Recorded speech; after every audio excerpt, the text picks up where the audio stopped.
মুক্তিযুদ্ধের চেতনাকে বারবার নিজের সুবিধার্থে বিক্রি করেছে এবং তার পরিণতি আজকে আপনারা বাংলাদেশে দেখছেন। জুলাইয়ের 24 জুলাইয়ের সেই ছাত্র গণঅভ্যুত্থানের মাধ্যমে তারা বাংলাদেশের ইতিহাস থেকে আস্ত করে নিক্ষিপ্ত হয়েছে। আজকে আরেকটি গোষ্ঠী আরেকটি দল আবার 24 চেতনা বিক্রি করে শুরু করেছে নিজের সুবিধার্থ।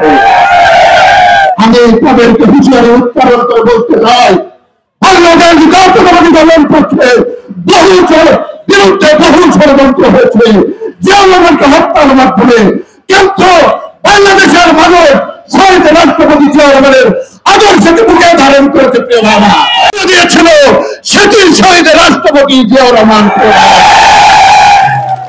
বাংলাদেশের মানুষ মনে করেছিল দিশাহারা মানুষ যখন রাজনৈতিক